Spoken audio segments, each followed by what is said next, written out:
Welcome to this Karma webinar by Ayhan Ghosh and Garima Vasista. Before we begin, I'd like to acknowledge and celebrate the first Australians and pay my respects to the elders past and present. My name is Renee Fry-McKibben and I'm a Professor of Economics at the Australian National University. Today's webinar is on the topic of global economic prospects, slowing growth, rising risks, and is the first webinar in our series exploring economic resilience. On the screen today, we have our speakers, Ayhan Ghosh and Garima Vasista, both from the World Bank, as well as Warwick McKibben, Director of Karma, and Matthew Greenwood-Nimmo, who is the Director of a Karma Research Program. So I'll begin by introducing our speakers. Ayhan Ghosh is Chief Economist and Director of the Prospects Group in the Equitable Growth Finance and Institutions Practice Group of the World Bank. He is a member of the EFI leadership team overseeing the practice group's policy, operational, and analytical products. Under his management, the Prospect Group produces the bank's corporate flagship report called Global Economic Prospects, in addition to other policy and analytical publications. Prior to joining the World Bank, he was assistant to the director of the research department and deputy chief of the multilateral surveillance division in the International Monetary Fund. Mr. Ghosh is a non-resident senior fellow at the Brookings Institution, a research fellow at the Center for Economic Policy Research, a Dean's Fellow at the University of Virginia's Darden School of Business, and a research associate at the Center for Applied Macroeconomic Analysis, where this webinar is coming from. Our next speaker is Garima Vasista. She's a senior economist in the Prospects Group of the World Bank, and she's one of the lead authors of the Global Economic Prospects report that presents the World Bank's view on the global economy and associated policy challenges for developing countries. She is an applied macroeconomist and conducts research on policy relevant issues in the broad fields of international finance and open economy macroeconomics. Prior to joining the World Bank, she served as senior advisor to the executive director for Canada, Ireland, and the Caribbean at the IMF. Garima began her career at the Bank of Canada, where she held a range of roles in the international department. She holds a PhD in international economics from the University of California, Santa Cruz. Before I hand over to our speakers, I would like to let you know that this event is being recorded and will be available on the Karma website in the next few days.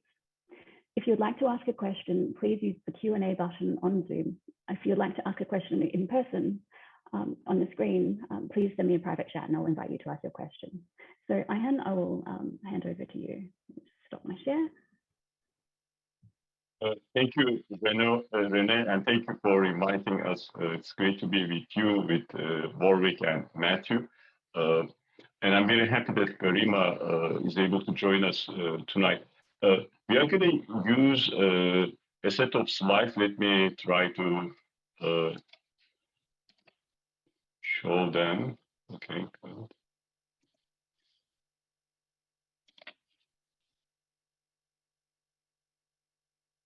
So you can see the slides now? Okay, great. So what we would like to talk about, the state of the global economy. This is based on our latest global economic prospects report. And the report we released in January has the usual global and regional outlooks and also has chapters, thematic chapters on three we think topical issues. The first one is commodity price cycles. Garima is going to present this chapter to you after I talk about the global outlook and the regional outlooks. The second one, impact of the pandemic on global income inequality. I will briefly discuss that. And the third one is the debt problem in low-income countries and what are the lessons from past episodes of multilateral debt relief initiatives. So we thought that it would be good to structure the presentation around four questions. The first question is, what are the near-term prospects for the global economy? A pronounced global slowdown is underway, and it can be even deeper if certain risks materialize. Unfortunately, this slowdown is taking place before the recovery is complete in emerging market developing economies. So throughout the presentation, we will use this acronym EMDEs, Emerging Market and Developing Economies. The second question is, what are the main risks and policy priorities for emerging market developing economies? obviously there are multiple risks that are clouding the outlook. These risks center around the issues of pandemic, monetary and fiscal policies, debt dynamics. I'm going to discuss those, and room for fiscal and macroeconomic policy to support the economy is limited. Structural interventions are going to be critical to have the type of recovery, the green, resilient, and inclusive recovery, especially emerging market developing economies are aspiring to achieve. The third question, what are the main features of commodity price cycles? Obviously, we went through and still experiencing, in fact, a major cycle that started with the bust, with the arrival of the pandemic, and now we are seeing record high prices in some commodities.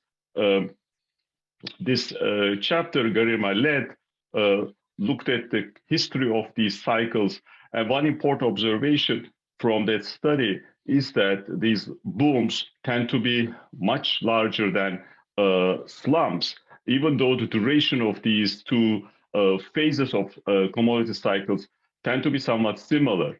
We see growing price synchronization across energy and metals, mostly because of global demand shocks. Of course, increasingly, considerations in the context of climate change make these commodity cycles even more pronounced. Finally, how can emerging market developing economies cope with volatility in commodity markets? They need to employ, of course, policy frameworks, and these policy frameworks need to be robust, resilient frameworks to smooth the cycles, meaning that, in a sense, to take advantage of the booms, to utilize the revenues during busts, they need to have, especially on the fiscal side, the types of frameworks credible and sustainable. And of course, there is a very large number of emerging market developing economies relying on commodity exports. They need to put in place structural measures to reduce their reliance on a narrow set of commodities. So the third and fourth question, Garima is going to get into the details. I am going to focus on the first and the second question. So let me start with the first question. How do we see the global growth prospects? The big issue is that, of course, we had this historical recession in 2020, and last year there was a historical rebound. After this rebound, for the next 2 years, in 2022 and 23, we will see a slowdown. This slowdown is going to be broad-based in the case of advanced economies, as well as emerging market developing economies. So last year, global growth was around 5.5%. This year is going to be around 4.1%. Next year, it will go down to 3.2%. Now, when you look at emerging market developing economies, they will also experience a steep slowdown from 6.3% growth last year. The growth will go down less than 4.5% in 2023. Even 2023, we are expecting actually the growth numbers remain above potential growth of these country groups. Having said that, this slowdown is going to be exceptionally steep when it is put in historical context. On the right, what you see is that 2 years after the first rebound in growth, there are significant changes. We observe how recoveries evolve. For example, if you look at the 2010-12 recovery, global recovery, following the global recession of 2009, there was a significant rebound in the first year in 2010. And of course, 2011 and 12 brought much lower growth. And then financial stress, especially in Europe, pushed the growth down in 2012. So the recovery slowed significantly after 2009. If you look at what happened after 1991 global recession, in fact, growth accelerated as recovery gained strength. What we are going to see this time, growth is going to slow down from the first year of the recovery to the third year of the recovery in a material sense. And that slowdown is going to be the deepest slowdown we will experience in modern times when we look at all the global recessions since 1960. Now, turning to regions, what we see is that in the case of most regions, of course, growth is going to be slower at the end of forecast horizon than what we have this year. In the case of East Asia Pacific, we are expecting a material slowdown, with China slowing from 8% in 2021 to a more sustainable 5.1%. Now, even other emerging developed economies in the region, growth will slow materially.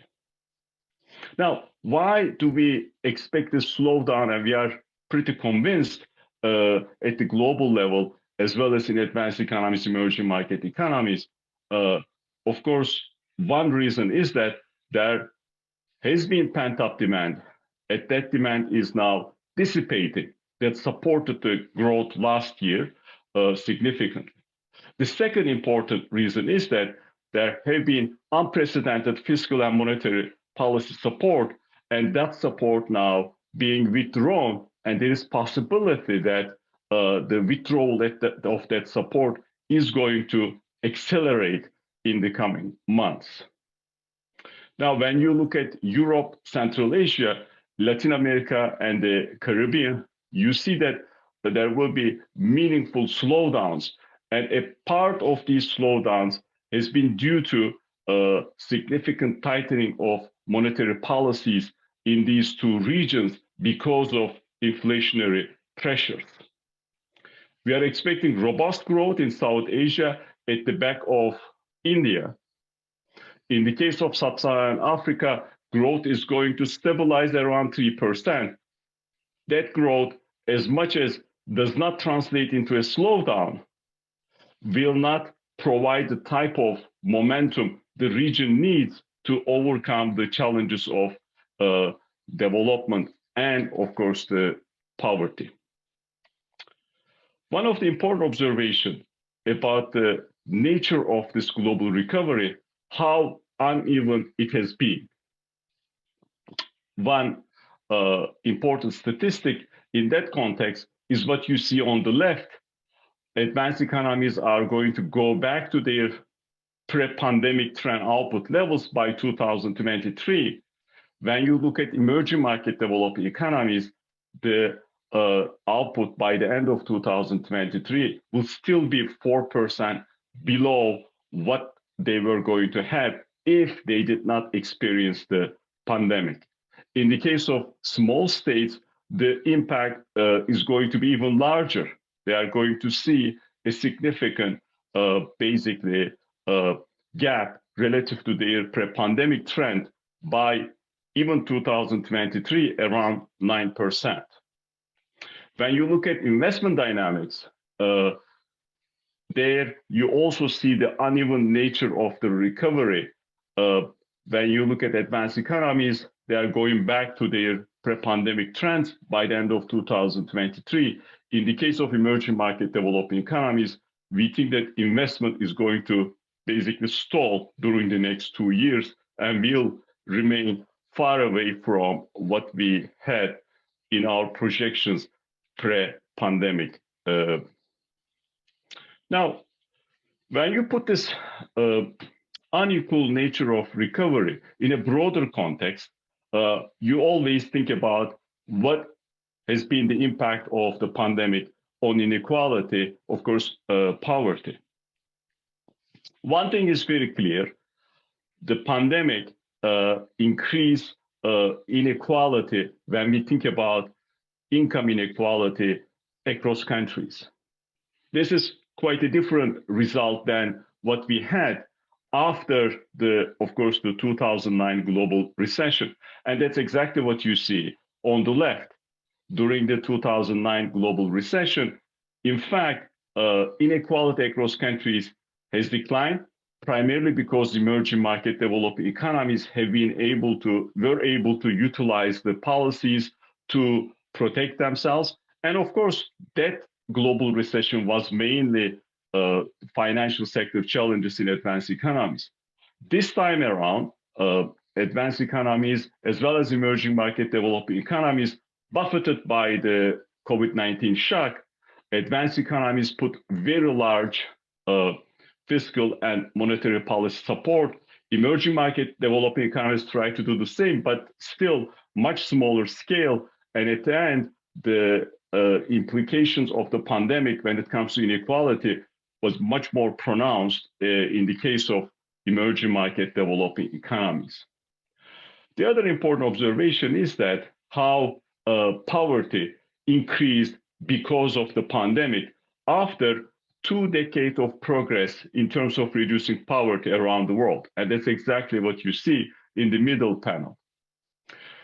When you look at within country inequality, our preliminary estimations suggest that that has also increased, primarily because of the impact of the pandemic on lower income segments of societies, informal sector, women, and of course, low-skilled workers.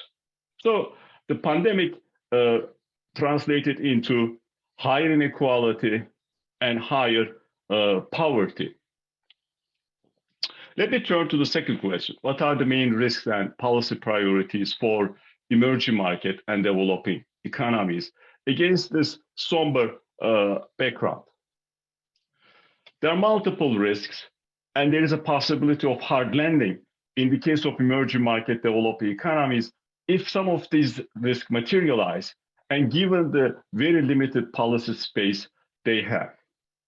Of course, the first risk is still related to pandemic. I think the Omicron variant once again showed us we need to, in a sense, manage the pandemic, learn how to live with it.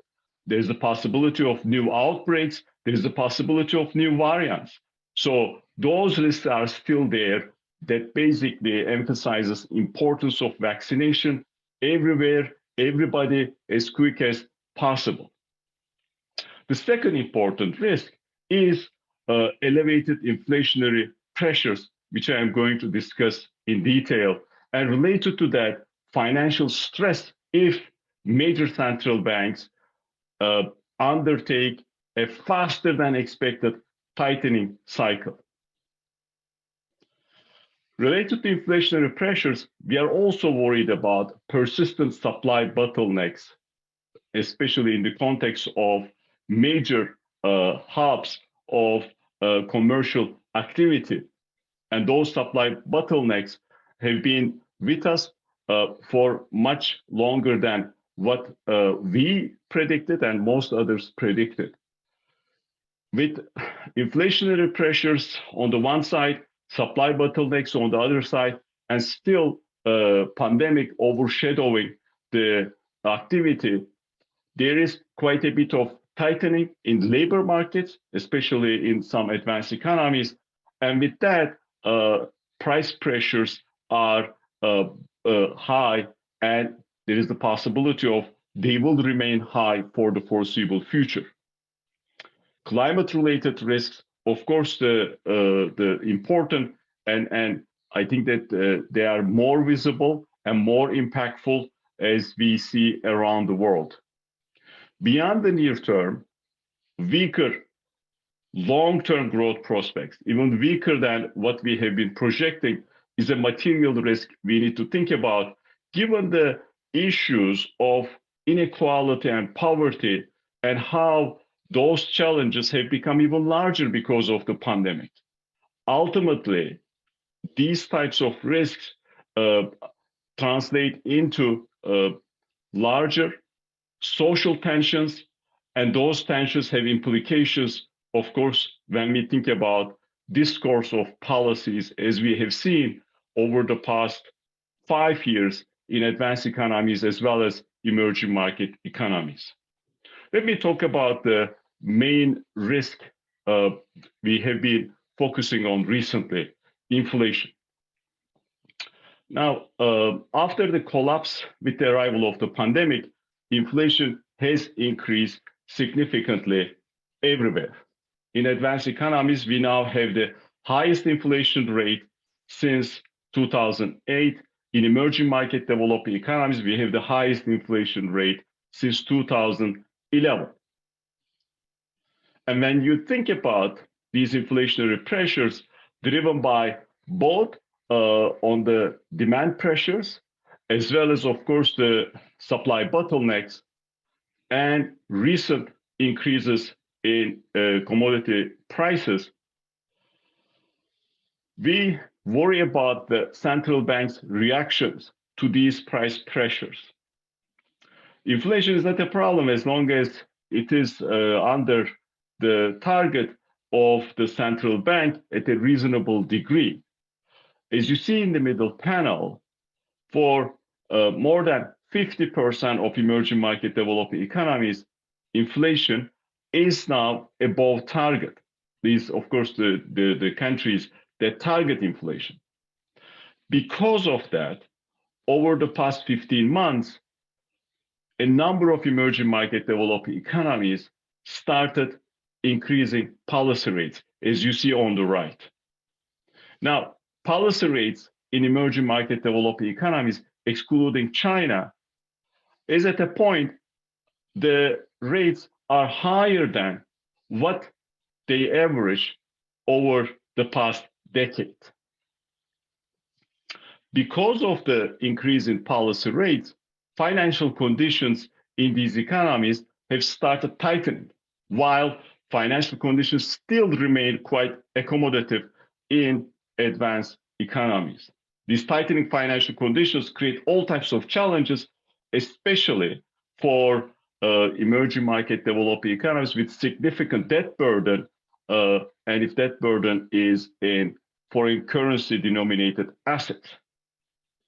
Another risk we are focusing on is challenges related to deleveraging in real estate sector in China. Of course, the real estate sector plays an important role in China's growth.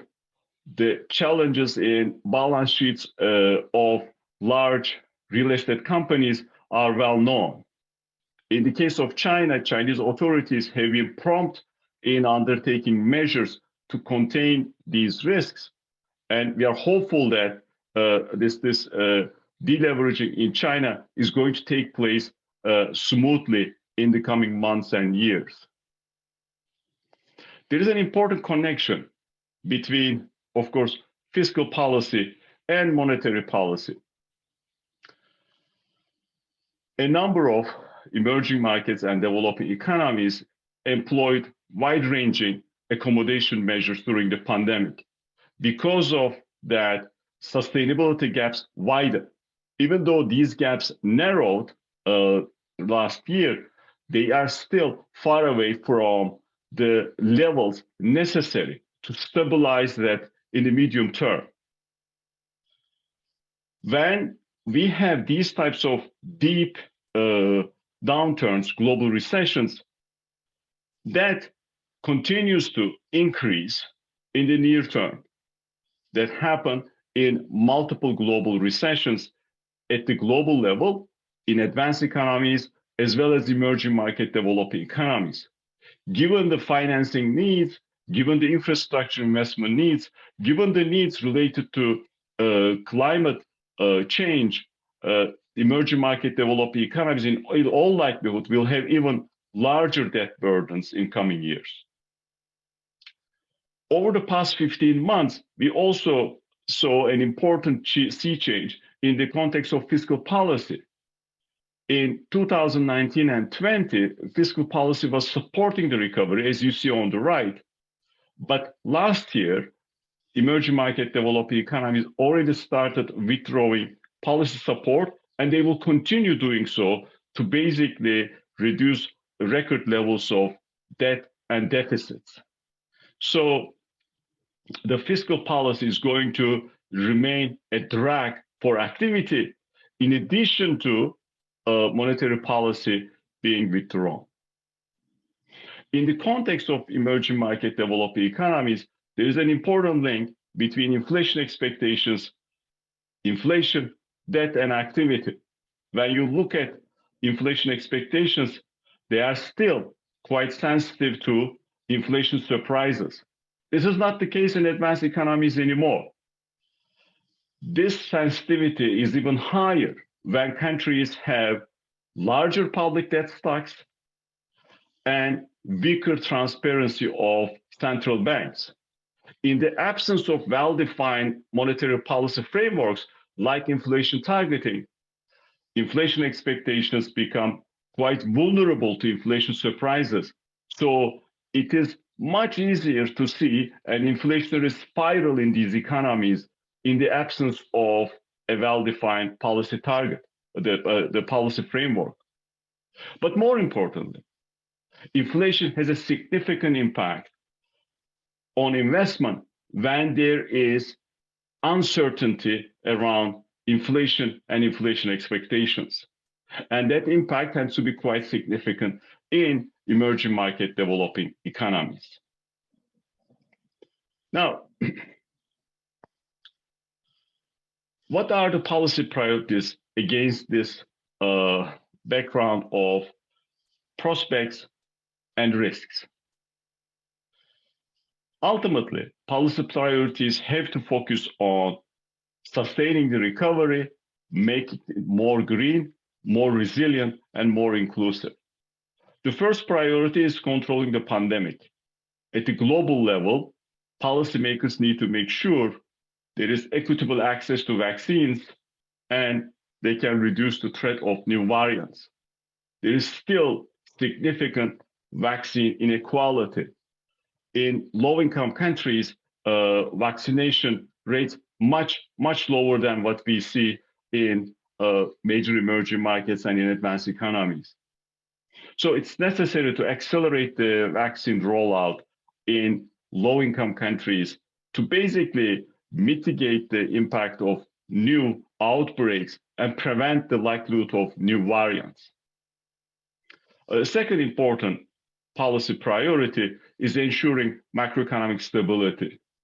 And there, it's going to be critical to calibrate fiscal and monetary policies. It's going to be critical to make sure these policies are credible. And finally, it's going to be critical to communicate these policies clearly. Financial policy support is going to be important, strengthening macroprudential policies and of course, the fiscal buffers wherever and whenever possible going to be important. These near-term considerations have to take into account undertaking reforms to improve preparation for the next crisis, and of course, the improving growth prospects.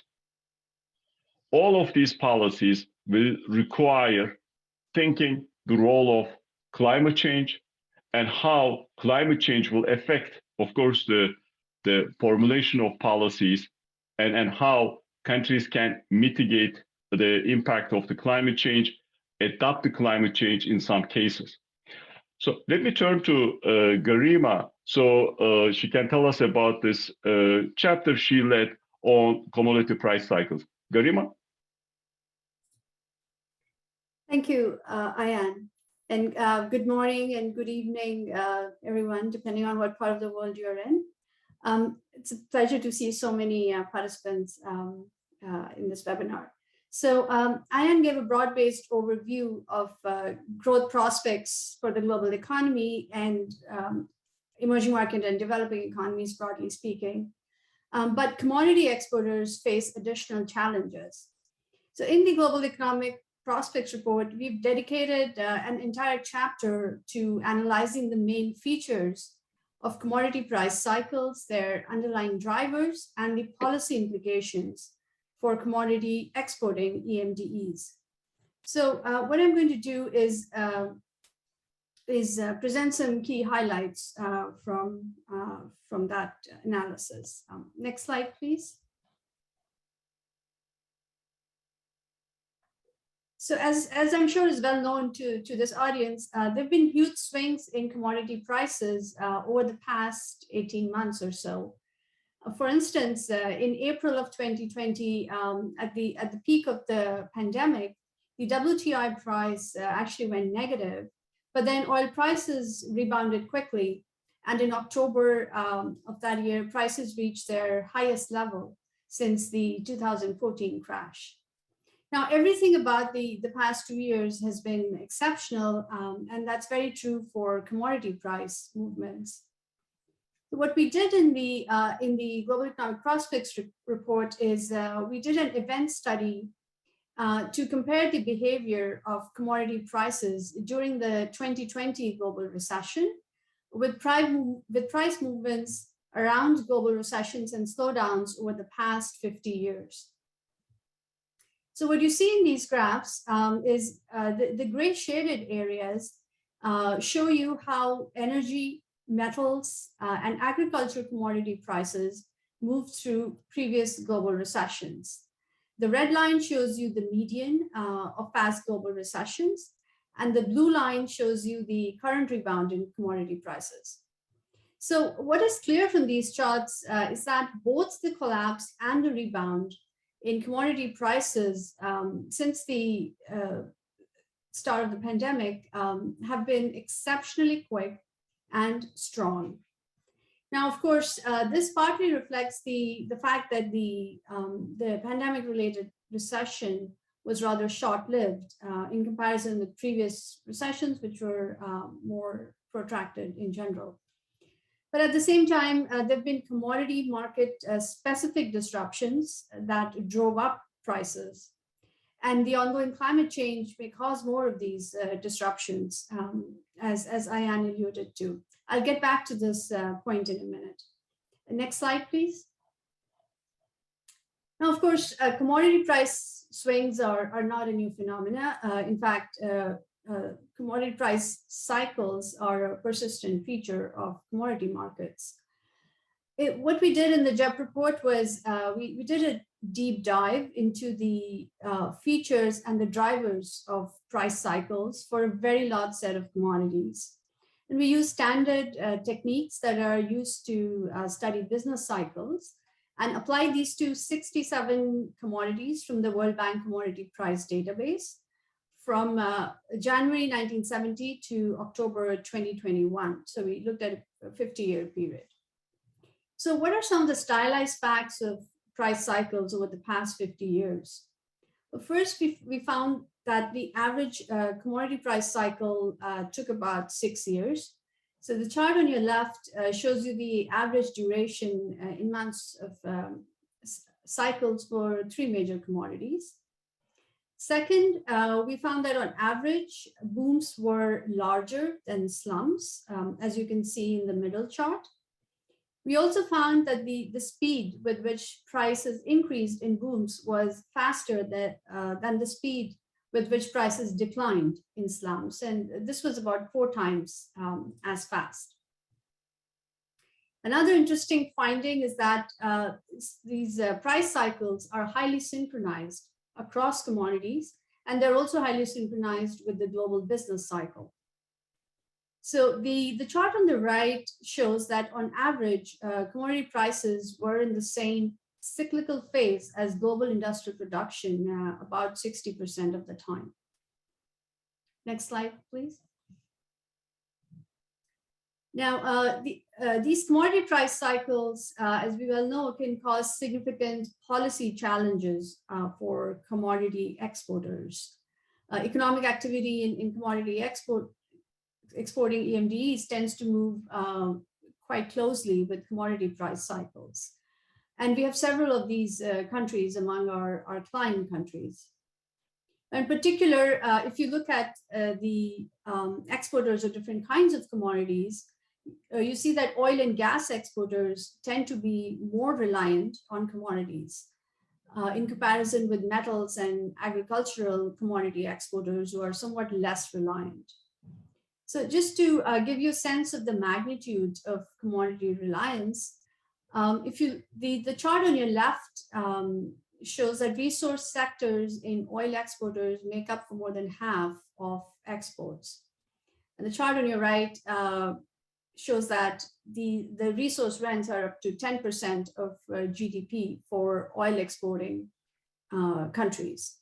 So based on the current data or current trends, metal exporters are relatively less reliant on commodities, but this may very well change and as the global economy undergoes structural changes. Next slide, please. So one such important structural change that is ongoing is the energy transition, or the shift from fossil fuels to low carbon sources of energy.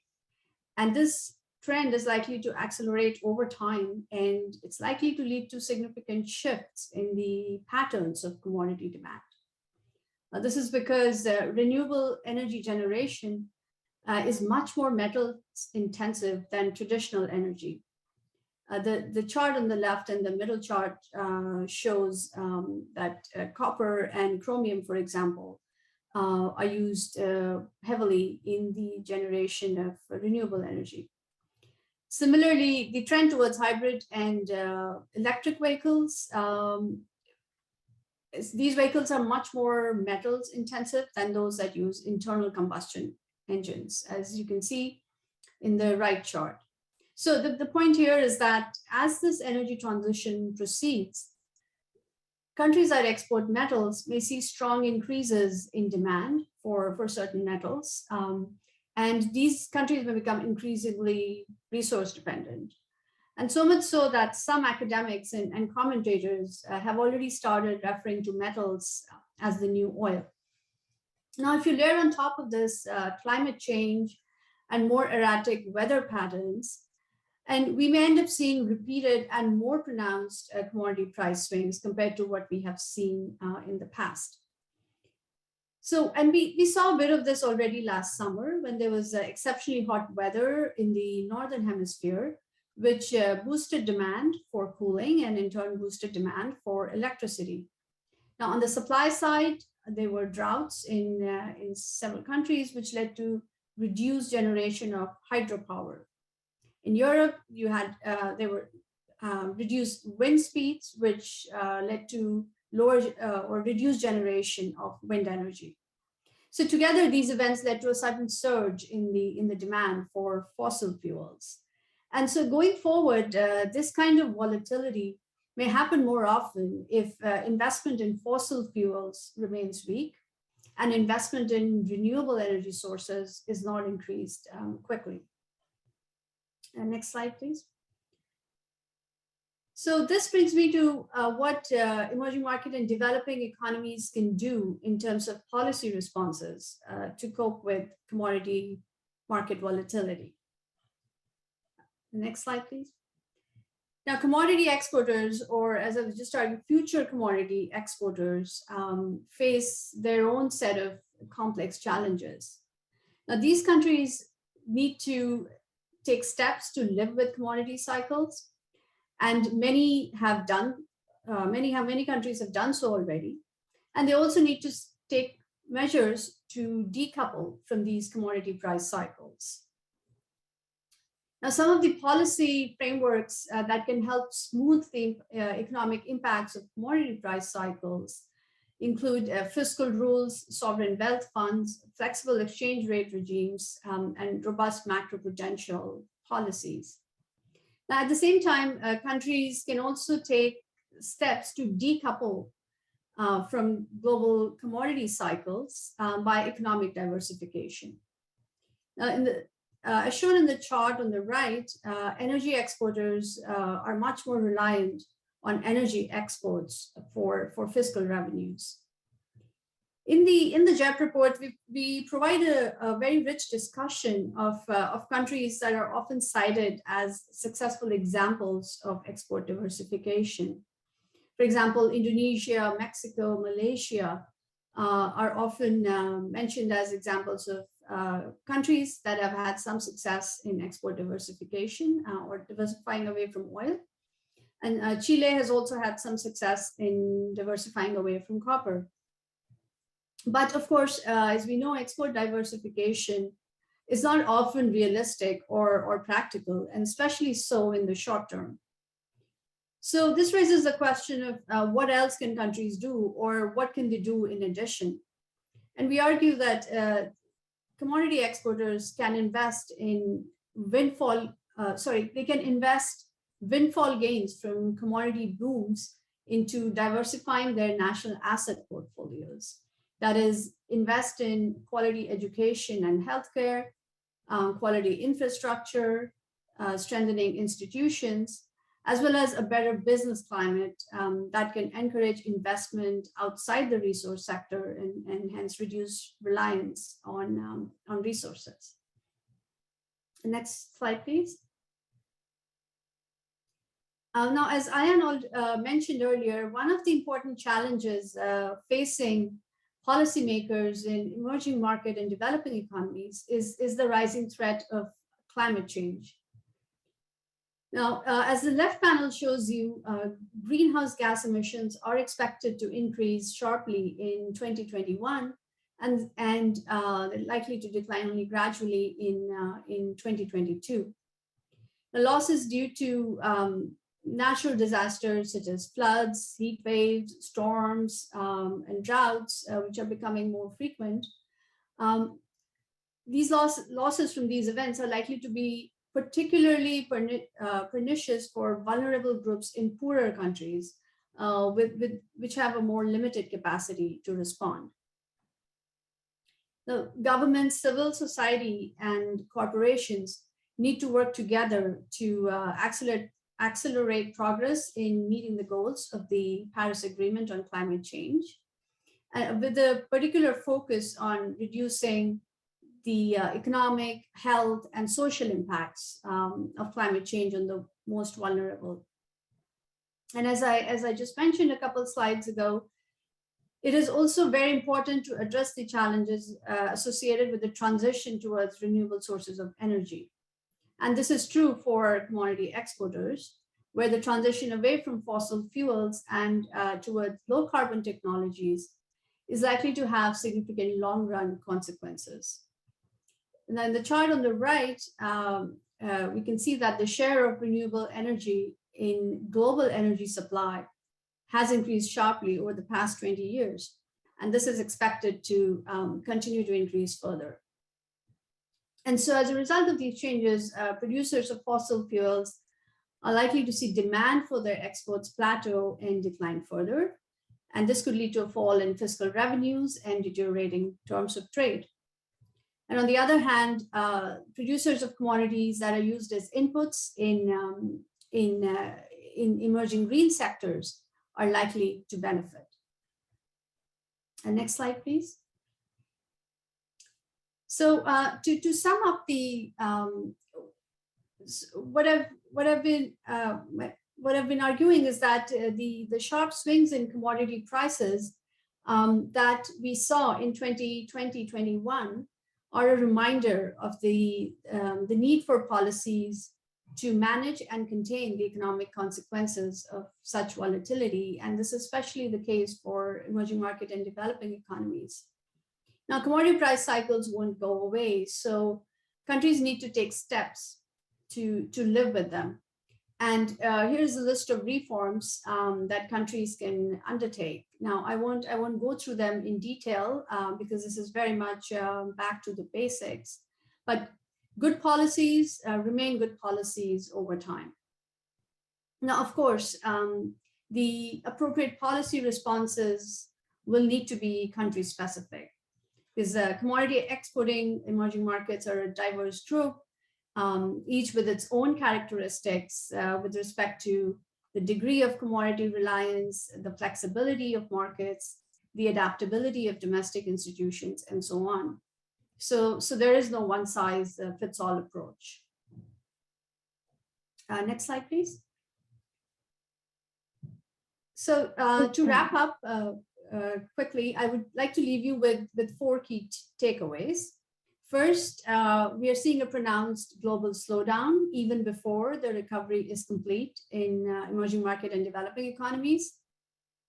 Second, there are multiple downside risks to the outlook, and EMDEs have limited room for macroeconomic policies. And in fact, some may even need coordinated debt restructuring. So this puts the priority on structural reforms and reforms to improve the quality of government operations. Third, commodity prices are subject to repeated cycles, with booms often being larger than slumps, and there's been growing price synchronization across energy and metals.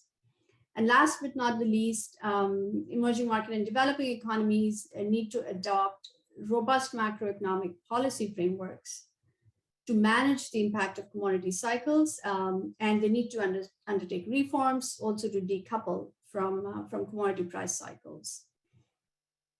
Next slide, please. So thank you for your attention, and Ayan and I will be happy to take your questions. And if you can just move to the next slide, I would. Thank you. I would leave you with the list of studies that the Prospects Group has published recently. And as always, please let us know if you have any questions. And with that, I'll give the floor back to Renee. Thank you. Thank you, Garima and Ayhan. We have one question from Warwick. First, if you would like to ask a question, please put it in the Q&A. I also have Timur Henkel, who has joined the panel as well. He is another Karma research program director. Warwick? Thanks, Renee, and thanks, Garima and Ayan. Fantastic presentation. I agree with almost everything you said.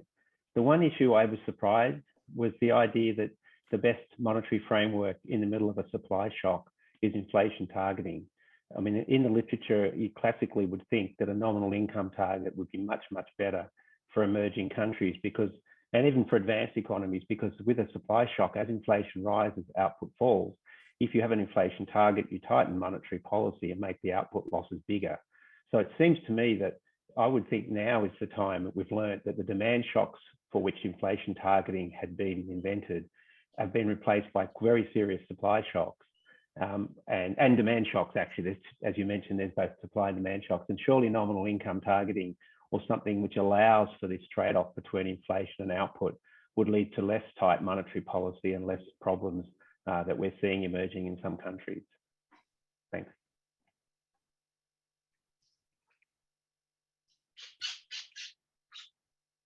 Renee, did you want to collect some questions, or should we just? You can answer now if you like. Okay. So thank you, Warwick. I agree with what you said. I think one thing that is clear is that the nature of the shock that or the pandemic-induced shock has been very different from what we have seen in the past, and it's been a combination of demand and supply shocks, as you mentioned, and the only thing I would say is that there's certainly no one size fits all approach. The point that I was trying to make is that for several countries, the traditional inflation targeting framework has worked well, but of course there have been other frameworks that have been proposed, like nominal income targeting, and yeah, and some of those may be there is a theoretical case for some of them to be more suitable. But Ayan, I don't know if you wanted to add anything to that. So I think Warwick's point is very well taken. The big challenge in emerging market developing economies, when we think about monetary policy, is really to have a credible framework. And I'm happy Warwick brought up this issue.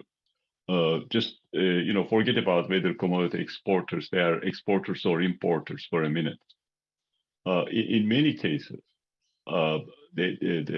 when you think about the monetary policy, you need to have an anchor, and that framework will give you an anchor to think through that.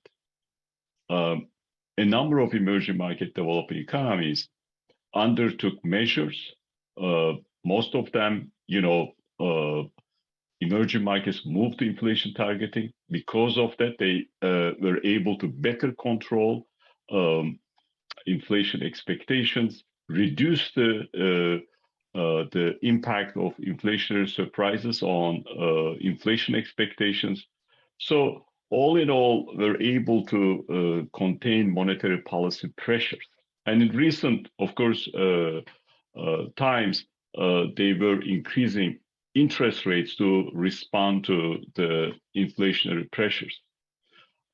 Whether some of them should employ a different framework, there is no question about that.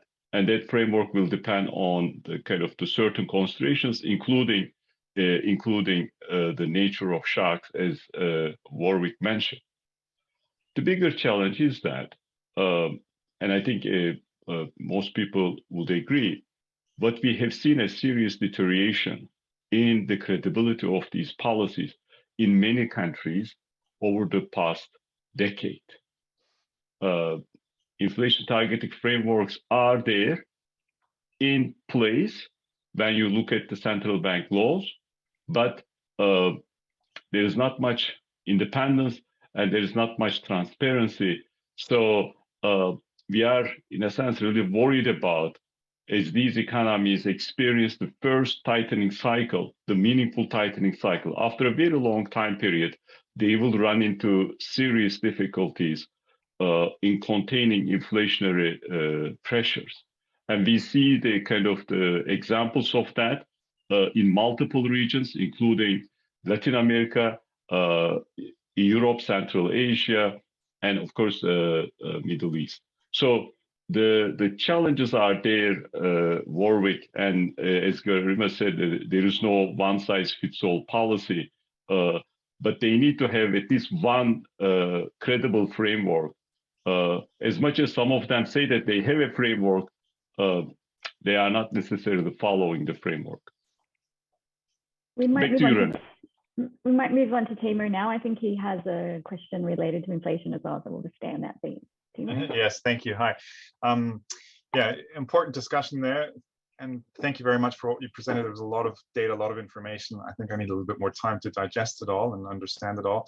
I do have a very specific question, and I'm a bit bashful because it relates closely to my research, so it's somewhat self-serving. You spoke about the sensitivity of factors to inflationary expectations. I would like to know whether your sense is that inflation expectations have changed in a continuous or smooth way, or whether you think there actually is some kind of discontinuity, a kind of tipping point. And if so, how did you identify it, or how do you think one can or should identify that tipping point? Because, of course, that's always the danger when you talk about anchoring inflation expectations, that they may be anchored for some time, but then when they become unanchored, is it a sudden process, or is it something that we can actually identify as it happens and then try to rein it in reasonably early? Great, Timo. I'm happy you joined and you're asking a rather dense question. So let me say two things. One, there is no question inflation expectations, the long-term inflation expectations, when we look at 5 years ahead, started basically creeping up in South Asia, in Europe, Central Asia, in Latin America, in some countries in Middle East. So that's there. Now, whether that is a regime change, that has to be seen. Short-term inflation expectations also picked up in advanced economies as well as emerging market developed economies. It's a big change relative to what we have seen prior to the pandemic, because these inflation expectations basically declined starting in 2000 meaningfully. And when you think about advanced economies, stabilize around 2, and emerging developed economies stabilize around 3.5 to 4, with a much larger band in the case of around that point estimate in the case of emerging developed economies. The sensitivity exercise is based on a simple time series model. We just look at the, the inflation change relative to the basically the inflation expectation in response to a sudden increase in inflation. So we are just trying to look at that coefficient, try to understand the sensitivity. And there, when you look at advanced economies, that coefficient is pretty much 0. If you look at emerging markets, it is positive and significant, even though it has declined quite a bit over time. But you haven't promoted your research. I'm hoping that you will do that by sending me your paper. That's not how I meant it. I was looking for pure consumption value here, as opposed to trying to promote my research. But I'm happy to send you something if that's something you're interested in. Oh, please do so. We have quite a large work program on this, and then I will share our work with you. Thank you. You said you can't network virtually. I will pass over to Matt now. My question's not on inflation, so I guess I'm an outlier in that regard, at least lately. Just a very simple one, actually. Garima mentioned export diversification as a one step that needs to be taken in commodity-dependent EMDEs. I was wondering how you see the pattern of global trade changing in the next few years, particularly because I think the COVID pandemic threw some light on the weakness of global supply chains.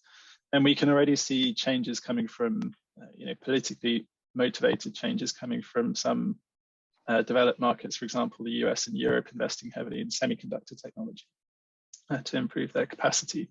So yeah, my question is about expected changes in the pattern of trade. There's also a related question in the Q&A from Ron Duncan, who asked, with more of a comment, says export diversification has strong overtones of picking winners. So maybe we can address both of those in the answers.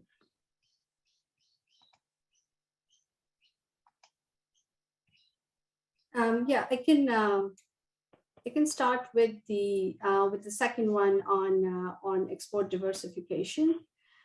So the challenge is with the emerging markets that are heavily reliant on a few commodities, is that commodity price volatility leads to instability in export earnings, which creates macroeconomic risks that discourages investment by firms, and we've seen that it's a drag on long-term growth. So export diversification can help stabilize export earnings, and promote growth in the long run.